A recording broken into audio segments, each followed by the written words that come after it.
Hello everyone, काय म्हणता, कसे आहेत सगळे? माझं नाव डॉक्टर प्रीतम खुने, MBBS आहे, MA अँथ्रोपॉलॉजी झालेलं आहे आणि नेटसुद्धा क्लिअर आहे. 4 वेळेस UPSCचा इंटरव्ह्यू दिलेला आहे आणि मागील 7-8 वर्षामध्ये किंवा मागील 10 वर्षामध्ये मी 6 ते 7 वेगवेगळ्या पोस्ट काढलेल्या आहेत. त्याच्यामध्ये महत्त्वाच्या म्हटलं तर क्लास 1 कंबाईन मेडिकल सर्व्हिसेसच्या 2 वेळेस क्रॅक केलेली आहे. असिस्टंट कमांडंट जे UPSC थ्रू क्लास 1 पोस्ट आहे ते देखील मी 2 वेळेस काढलेली आहे. मी पहिला MBBS डॉक्टर आहे ज्याने SBI PO झाला होता आणि अशा विविध आणखी 5-6 पोस्ट पण मी क्लिअर केलेले आहेत. हे कशाला सांगितलं तर माझी क्रेडिबिलिटी तुम्हाला सांगण्यासाठी. मी स्टेपअप अकॅडमीमध्ये अँथ्रोपॉलॉजीचा फॅकल्टी म्हणून काम करत आहे. तर तुमच्यासाठी मी आज अँथ्रोपॉलॉजीची बुक लिस्ट घेऊन आलेलो आहे किंवा काय काय पुस्तकं आपण फॉलो करायला पाहिजे. मग पुस्तकांची आपण यादी बघून घेऊया की अँथ्रोपॉलॉजीसाठी काय काय पुस्तकं तुम्ही वाचायला पाहिजे. ठीक आहे. तर आता जनरली मुलं काय फॉलो करतात ते बघायचं. तर काय ये है आम जिंदगी, मेंटॉसची ॲड बघितली असेल तुम्ही, तर ये है आम जिंदगी. तर आता काय काय सगळे मुलं UPSCचे असतील किंवा MPSCचे असतील काय काय पुस्तकं फॉलो करतात ते आज आपण बघूया. ठीक आहे. तर सर्वात पहिलं काय, अँथ्रोपॉलॉजी जो पेपर 1 आहे, तर पेपर 1 साठी मुलं काय फॉलो करतात, तर त्याच्यामध्ये महत्त्वाचा पार्ट काय आहे की जनरल अँथ्रोपॉलॉजी, की बाबा एक सामान्य अँथ्रोपॉलॉजी जे आहे त्याच्याबद्दल जे माहिती आहे तुम्हाला कुठे मिळणार, तर त्याच्यासाठी एक ग्रंथ म्हणा आपला काय आहे, एम्बर अँड एम्बर म्हणून एक पुस्तक आहे अँथ्रोपॉलॉजी नावाचं. तर त्याच्यामध्ये तुम्हाला एक बेसिक माहिती सगळी मिळते की म्हणजे पूर्ण अँथ्रोपॉलॉजीबद्दल तुम्हाला एक वरवर सगळी माहिती मिळणार आहे या पुस्तकामध्ये. तर हे काय करतं आपल्याला एम्बर अँड एम्बर, तर तुम्हाला कॉम्प्रिहेन्सिव्ह ओव्हरव्ह्यू देतो बाबा. एक पूर्ण आराखडा जो आहे, फ्रेमवर्क आहे, त्याचा एक वरवर तुम्हाला एक सारांश देतो. तो एकदम म्हणजे तुम्हाला एक समरी देतो की बाबा काय असतात अँथ्रोपॉलॉजिकल सिद्धांत, काय असतात अँथ्रोपॉलॉजिकल प्रिन्सिपल्स, काय असतात आणि वेगवेगळ्या प्रॅक्टिसेस काय आहेत. ठीक आहे. तर नेक्स्ट आहे फिजिकल अँथ्रोपॉलॉजी. फिजिकल अँथ्रोपॉलॉजी म्हणजे काय बाबा, तर जैविक अँथ्रोपॉलॉजी आता याला म्हणतो आपण, बायोलॉजिकल अँथ्रोपॉलॉजी म्हणतो. तर शारीरिक अँथ्रोपॉलॉजी किंवा जैविक अँथ्रोपॉलॉजी याच्यासाठी सर्वात महत्त्वाचं पुस्तक आहे पी नाथ.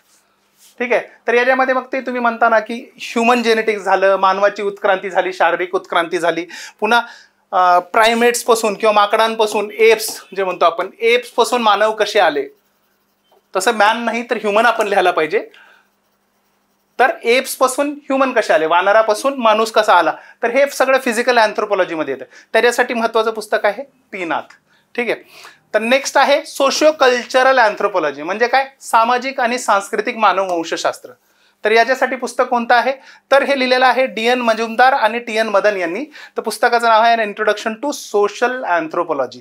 तर याच्यामध्ये तुम्हाला वेगवेगळे जे आस्पेक्ट आहेत, म्हणजे सामाजिक आणि सांस्कृतिक, की बाबा एखाद्याची संस्कृतीची उत्क्रांती कशी झाली, की बाबा तुमची राजकीय संघटना कशी बनली, राजकीय व्यवस्थाची उत्क्रांती कशी झाली, पुन्हा इकॉनॉमिक ऑर्गनायझेशन तुमची आर्थिक व्यवस्थाची उत्क्रांती कशी झाली, तुमचा धर्म कशी उत्क्रांती झाली, की बाबा पहिलं काय करायचे, आत्मवाद झाला की आत्मामध्ये विश्वास ठेवायचे. नंतर काय झालं, तर बाबा भरपूर देवांमध्ये म्हणजे बहुदेवतावाद म्हणजे पॉलिथेइझम आला आणि नंतर काय आलं की एक देवतावाद म्हणजे काय, मोनोथेइझम आला.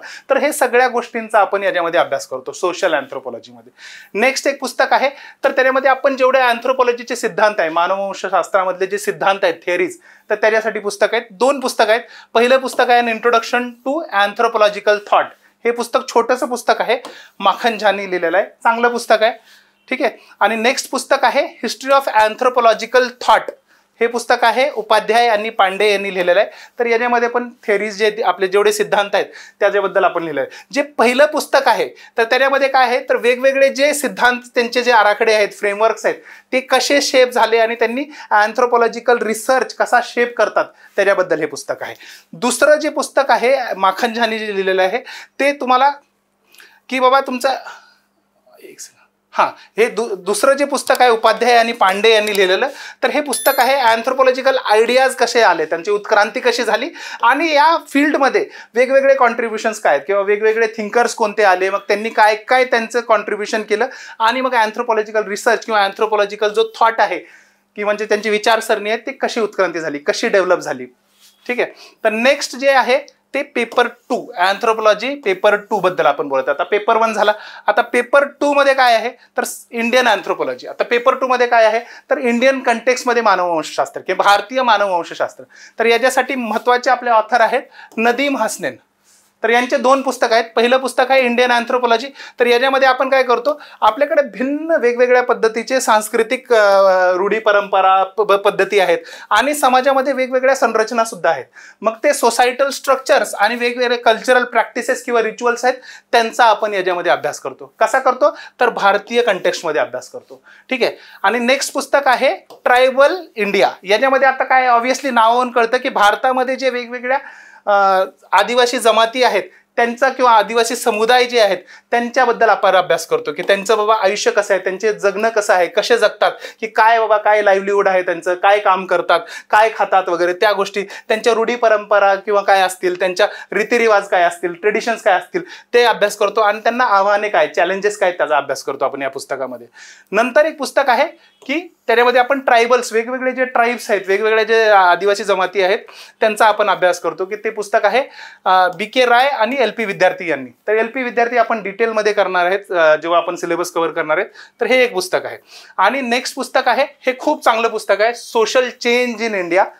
तर सोशल चेंज इन इंडिया दाखवतो. हे पुस्तक कोणाचं आहे, MN श्रीनिवास. तुम्ही MN श्रीनिवास बद्दल ऐकलं असेल. यांनी दोन कन्सेप्ट दिले होते. कोणता, तर संस्कृतायझेशन आणि वेस्टर्नायझेशन.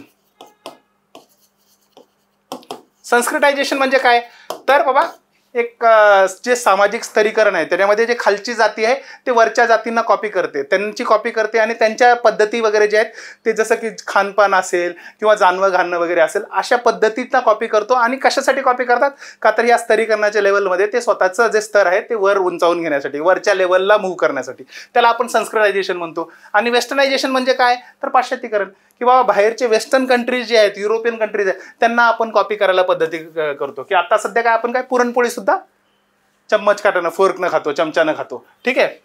तर याच्यामध्ये MN श्रीनिवास आहे. तर यांनी काय सांगतात बाबा, सोशल चेंज हा काय डायनॅमिक गतिशील प्रोसेस आहे, गतिशील प्रक्रिया आहे. तर त्याच्याबद्दल आणि त्याच्यावर काय प्रभाव पडायला लागलेत सध्या आणि कसे बदल घडायला लागलेत भारतामध्ये त्याच्याशी रिलेटेड हे पुस्तक आहे. नेक्स्ट एक पुस्तक आहे की सोसायटी इन इंडिया. हे पुस्तक आहे राम अहुजा. हे पण एक चांगलं एक छोटंसं पुस्तक आहे. तर याच्यामध्ये पण वेगवेगळे जे सामाजिक घटना आहेत आपल्यामध्ये, सामाजिक जे सध्या समकालीन जे सामाजिक घटना होतात त्याच्याशी रिलेटेड जे चॅलेंजेस आहेत आणि त्याचे वेगवेगळे आस्पेक्ट्स जे आहेत त्याचा आपण अभ्यास करतो. ठीक आहे. आता हे सोडून की हे पेपर 1चे पेपर 2चे झाले, हे सोडून तुम्हाला मार्केटमध्ये वेगवेगळे जे टॉपर्स आलेत, का तर अँथ्रोपॉलॉजीमध्ये तुम्हाला माहिती आहे भरपूर वेळेस टॉपर्स येतात. की टॉपर्स म्हणजे कसे, की दरवर्षी आपण बघितलं तर टॉप 10 मध्ये आपले 1 किंवा 2 विद्यार्थी 100% असतात UPSCला. तर म्हणून काय यांचे टॉपर्स जे आलेले आहेत ना त्यांनी स्वतःची पुस्तकं सुद्धा लिहिली आहेत, म्हणजे टॉपर्सच्या बुक्स सुद्धा आहेत आणि तुम्हाला टेलिग्राम चॅनल किंवा बाकीच्या ठिकाणी त्यांच्या नोट्स सुद्धा रेडीली अवेलेबल आहेत तुम्हाला. तर पहिलं काय की टॉपरच्या बुक्स म्हणलं तर 2 आहेत. तर हे आहेत अक्षत जैन, हे 2018चे रँक 2 होते. मी पहिलं ज्या इन्स्टिट्यूटमध्ये काम करत होते तिथले आमचे विद्यार्थी येथे, तर अक्षत जैन आहेत. ठीक आहे. आणि दुसरे एक आहेत विवेक भस्मे म्हणून आहेत, हे IAS आहेत आता वेस्ट बेंगॉल केडरला, हे माझे मित्र आहेत चांगले. त्यांचं पुस्तक आहे अँथ्रोपॉलॉजी सिम्प्लिफाईड म्हणून पुस्तक आहे. तर ह्या दोघंही टॉपर्स आहेत, अँथ्रोपॉलॉजी डिमिस्टिफाईड बाय अक्षत जैन आणि अँथ्रोपॉलॉजी सिम्प्लिफाईड बाय विवेक भस्मे, डॉक्टर विवेक भस्मे. हे माझे कॉलेजचे ज्युनियर सुद्धा आहेत, 1 वर्ष माझे चांगले मित्र आहेत. तर हे 2 टॉपर्सनी पुस्तक छापलेलं आहे. नंतर जर बाकीचे म्हणलं तर आपले हे सोडून जे टॉपर्स दरवर्षी येतात त्यांचे नोट्स तुम्हाला टेलिग्राम चॅनलवर मिळतच राहतात, मग तुम्ही ते पण फॉलो करू शकता. आणि याच्या व्यतिरिक्त वेगवेगळे बाकीचे सोर्सेस, अदर सोर्सेस काय आहेत, तर तुम्ही काय करू शकता की बाबा केरला बोर्डची जे स्टेट बोर्डाची पुस्तकं आहेत, तर 2 पुस्तकं आहेत. एक 11वीचं पुस्तक आहे अँथ्रोपॉलॉजीचं आणि दुसरं आहे 12वीचं पुस्तक आहे अँथ्रोपॉलॉजीचं. तर तुम्ही हे फॉलो करू शकता. ठीक आहे. तर याच्यामध्ये काय बेसिक फाउंडेशन म्हणजे जे एकदम मूलभूत पाया तुमचा अँथ्रोपॉलॉजीमध्ये इंटरेस्ट निर्माण करण्यासाठी आहे तर ते निर्माण होऊ शकतो यानं. आणि नंतर काय तर इग्नूचं मटेरियल आहे MAचं. तर MA आता माझं MA अँथ्रोपॉलॉजी इग्नूमधूनच झालेलं आहे. तर अँथ्रोपॉलॉजीचं त्यांचं मटेरियल डिटेल मटेरियल एकदम कॉम्प्रिहेन्सिव्ह मटेरियल आहे आणि ॲडव्हान्स रिसोर्सेस आहेत की बाबा अँथ्रोपॉलॉजीमध्ये तुम्हाला जे पण टॉपिक मिळतात ते सगळे टॉपिक्स इथून कव्हर होतात. पण कसं आहे खूप बल्की मटेरियल आहे, मोठं आहे, मग त्याच्यातून सिलेक्टेड करू शकता तुम्ही. हे झालं. त्याच्यानंतर काय तुम्ही आणखी अवांतर पुस्तक म्हणलं तर काय युवाल नोआ हरारी यांचं सेपियन्स पुस्तक आहे. तर हे सेपियन्स पुस्तक आहे. किंवा दुसरं एक पुस्तक आहे होमो ड्युएस नाव आहे, होमो ड्युएस.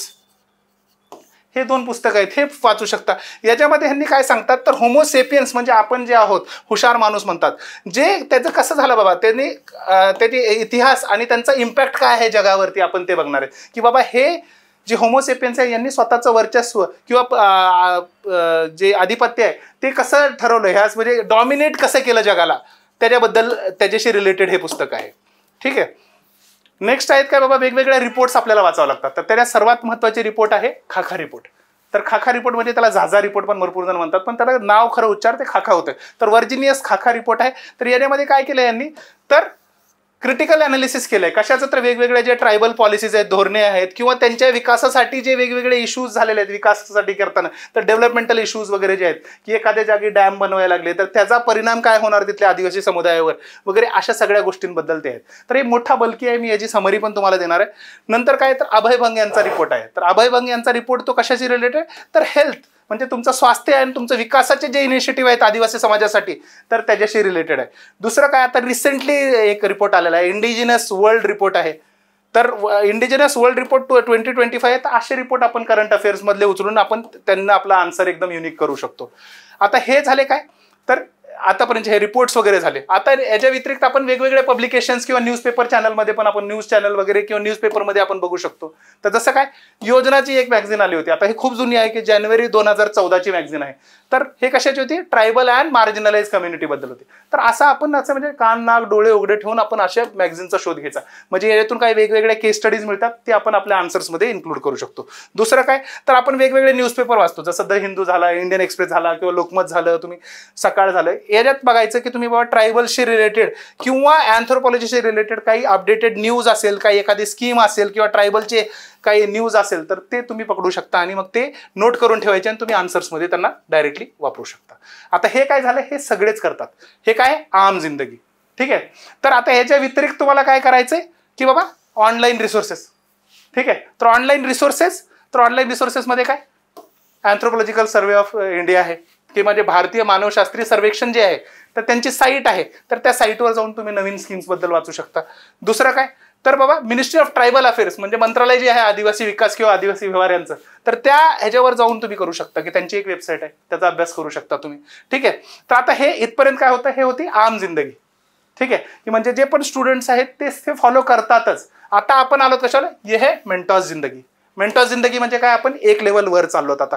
तर आता हे आपण ये है मेंटॉस जिंदगी फॉलो करतो आपल्या क्लासमध्ये. म्हणजे आता तुम्ही जेवढे नोट्स बघितले ते सगळे वाचायची गरजेचं आहे का, ते जर तुम्ही वाचत बसले तर तुम्हाला लागला पंचवार्षिक योजना, म्हणजे तुम्हाला 2 वर्ष तर कमीत कमी लागणार एवढ्या नोट्स वाचण्यासाठी.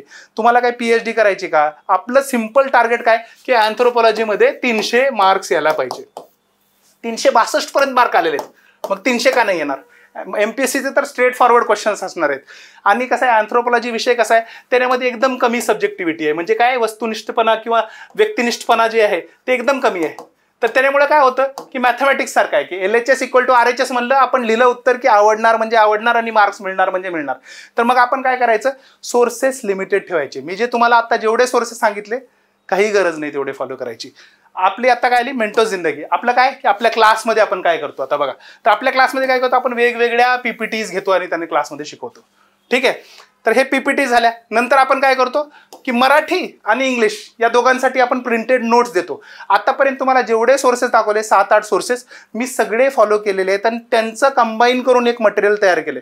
म्हणजे तुम्हाला ते नोट्स वाचायची गरज नाही. तुम्हाला या एक मी जो नोट्स देतो तेवढ्या मोर दॅन इनफ आहेत. MPSC साठीच का फक्त, नाही, UPSC साठी सुद्धा.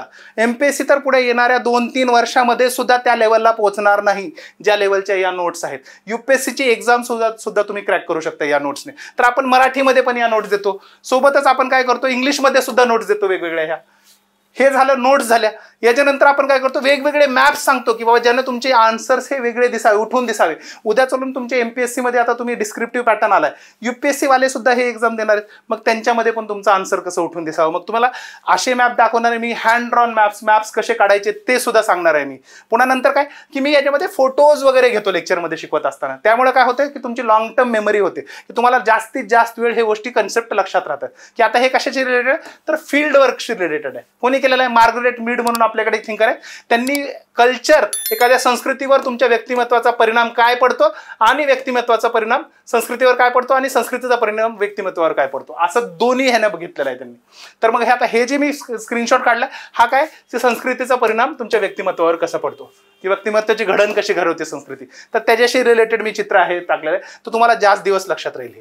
ठीक आहे. नंतर काय करणार मी, वेगवेगळे टॉपर्स मी सांगितले तुम्हाला, तर तशा टॉपर्सच्या मी कॉपीजमधून पण काही चांगलं वाटत असेल, जसं डायग्राम्स आहेत, हे आमची एक जुनी स्टुडंट राहिलेले अँथ्रोपॉलॉजीचे टॉपर आहे, IAS आहेत सध्या, तर मी त्यांच्या कॉपीमधले ह्या नोट्स आहेत आणि त्यांच्या डायग्राम्स आहेत हे सोप्या, तर आपण अशा डायग्राम्स काढू शकतो. हे क्लासमध्ये मी तुम्हाला शिकवणार आहे, जेणेकरून तुमचा आन्सर आहे हे दिसायला पण चांगला असेल आणि त्यांना मार्क्स जास्त मिळायचे नसेल. आपल्याकडे 10 मार्काचा जर प्रश्न असेल तर तुम्हाला 7.5 काय 8 मार्कापर्यंत सुद्धा पडू शकतात. ठीक आहे. सोबतच काय तर आपण वेगवेगळ्या केस स्टडीज सुद्धा करणार आहेत. तर वेगवेगळ्या केस स्टडीज तुम्हाला दुसरं काही वाचायची गरज नाही. मी तुम्हाला सांगितलं की करंट अफेअरची मॅगझिन बघा वगैरे. हां, खूप चांगलं होईल की जर तुम्ही स्वतःहून जर शोधले तर खूप चांगलं. आपला टेलिग्रामचा ग्रुप आहे, तर मग त्या टेलिग्रामच्या ग्रुपवर आपण विद्यार्थी आपण शेअर करतो एक दुसऱ्यांना की बाबा हे केस स्टडी सर मिळाली, तुम्ही शेअर करा, मग मी सांगेन की कशी वापरायची, कुठे वापरायची, किंवा तुम्ही तुमचं डोकं पण लावू शकता. मग तशा वेगवेगळ्या केस स्टडीज आहेत. मग आपण जसं इथे घेतलेली आहे की पॅट्रिलिनियल बाबा घानाची एक टॅलेन्सीची स्टडी आहे. पुन्हा दुसरी ट्रॉब्रियन आयलंड्स जे मलिनॉस्कीने जे अभ्यास केला ते मॅट्रिलिनियल आहे बाबा, तर मातृवंशी आहे आणि ते काय पितृवंशी आहे. तर असे वेगवेगळे एक्झाम्पल्स आपण वेगवेगळे केस स्टडीज वगैरे पण क्लासमध्ये घेतो, जेणेकरून तुमचं आन्सर युनिक होतं आणि उद्या चलून तुम्हाला मार्क्स हे चांगले मिळतात एकदम. ठीक आहे. तर हे आहे आपलं काय म्हणजे मेंटॉस जिंदगी. याच्यासोबत आता तुम्ही जे मी माझ्याकडून शिकलात की काय बाबा की बाबा केस स्टडी शिकले, डायग्राम कसं काढायचं शिकले, पुन्हा नंतर मी तुमची मेमरी वाढवली इथे आणि नंतर मी तुम्हाला मॅप वगैरे काढायचे. आता यांची कसं आहे, हे गोष्टी येऊन सुद्धा तुम्हाला लिहिता येतात का नाही ते मॅटर करतं. मग त्याच्यासाठी सर्वात महत्त्वाचं काय आहे तर टेस्ट सिरीज. तर आपण काय करतो सध्या वीकली बेसिसवर टेस्ट सिरीज घेतो. तर वीकली बेसिसवर आपण आन्सर रायटिंग प्रॅक्टिस करतो, त्याला आपण weekly answer writing skill development exercise म्हणतो. ते घेत आहेत आपण क्लासमध्ये. ते सोडून आपण काय करतो तर 2 वीकला किंवा 3 वीकला आपण टेस्ट घेत आहे, मिनी टेस्ट. 120 मार्काची टेस्ट असते, म्हणजे अर्धी टेस्ट. आणि ते झाल्यानंतर आपण मेन्सची टेस्ट सिरीज सुद्धा लॉन्च करणार आहे. त्यामध्ये तुम्हाला एक अप्रॉक्सिमेटली अंदाजे सांगतोय कमीत कमी 10 टेस्ट मिळणार आहेत. आणि ते तर सोडा, 10 टेस्ट सोडून आपले किती 10 वर्षाचे मागचे पेपर्स आहेत. तर आपला पेपर काय आहे अँथ्रोपॉलॉजी, एक अंदाजे 70% हा दरवर्षी रिपीट होतो. म्हणजे काय 10 वर्षाचे आपले एक प्रश्न किती झाले 560 प्रश्न. कसे बाबा 28 प्रश्न एका पेपरमध्ये असतात पेपर 1चे, दुसऱ्या पेपरचे 28 प्रश्न म्हणजे पेपर 2चे. तर दरवर्षी किती आले 56 प्रश्न, म्हणजे 10 वर्षाचे 560 प्रश्न. पण 70% रिपीट आहे, म्हणजे मॅक्झिमम प्रश्न किती असतील, लय झालं 250 ते 300 प्रश्न असणार आहेत. तर मग 250 ते 300 प्रश्न तुम्ही हे करू शकता की सगळे उत्तरं लिहा, 5-5 उत्तरं लिहा आणि दररोज 5-5 उत्तरं लिहून म्हणजे काय तुम्हाला 300 संपवायला किती लागेल 2 महिने लागतील. लय झाले 2 महिन्यामध्ये एकदा प्री झाल्यानंतर तुम्ही माझ्याकडे लिहून आणू शकता किंवा सुरुवातीपासून करू शकता जसं जसं टॉपिक्स होतात. आपण आता क्लासमध्ये मी जे नोट्स प्रोव्हाइड करतो ते मुलांना कळतं की बाबा आपण बघतो PYQ, मी विचारतो मुलांना की बाबा ह्या PYQ पैकी तुम्हाला वाटतो का असा की कोणता PYQ आपण सोडवू शकत नाही, तर नाही, आपला एकही PYQ आपण सोडत नाही, आपण प्रत्येक PYQ डिस्कस करतो. म्हणजे काय की practice makes a man perfect म्हणतो ना, तर त्या गोष्टीवर आपला फोकस आहे की आपण रायटिंग प्रॅक्टिस घेणार आणि तुमची एबिलिटी वाढवणार, रायटिंग स्किल वाढवणार. हे झालं. तर हे दिस वॉज अबाउट मेंटॉस जिंदगी. तर आपण हे फॉलो करत आहेत. तुम्हाला आणखी डिटेल्स पाहिजे असतील तर तुम्ही मला डायरेक्टली कॉन्टॅक्ट करू शकता. माझा नंबर आहे 9561010747. हे माझा नंबर आहे. आणि आपला एक टेलिग्राम ग्रुप आहे, त्याला तुम्ही जॉईन करू शकता. तर @Dr. प्रीतम हा ओपन टू ऑल ग्रुप आहे, म्हणजे कोणी पण याला जॉईन करू शकतं. आणि मग तुम्ही जॉईन करा. त्याच्यावर आपण लेक्चर्सचे थोडे मटेरियल शेअर केलेले आहेत. मग पुन्हा लिंक्स पण वेगवेगळ्या शेअर करतो, वेगवेगळे सोर्सेस पण आपण शेअर करण्यात आणि वेगवेगळ्या स्ट्रॅटेजीज सुद्धा शेअर करतो. ठीक आहे. तर तुम्हाला काही डाऊट असेल तर तुम्ही किंवा ॲडमिशन घ्यायचं असेल, 25ची तयारी करत असाल, आता मेन्सची तयारी करणार असाल प्रीच्या नंतर, तर तुम्ही येऊन स्टेप अप अकॅडमीच्या ॲडमिशनला भेटू शकता. किंवा 26साठी तुम्हाला जर ऑप्शनल चूज करायचा असेल आणि तुम्ही ऑप्शनलमध्ये कन्फ्यूज असाल, अँथ्रोपॉलॉजी जर डिसाईड केला असाल तर तुम्ही डेफिनेटली येऊन ॲडमिशनला भेटा आणि ॲडमिशन कन्फर्म करा. आणि जर ऑप्शनल कोणताच फिक्स नसेल केला, बॅकग्राऊंड वाटत असेल तुम्हाला की बाबा सायन्स बॅकग्राऊंडवाले फक्त अँथ्रोपॉलॉजी घेऊ शकतात, तर तसं काही नाही आहे. तुम्ही एकदा फक्त मला येऊन भेटा.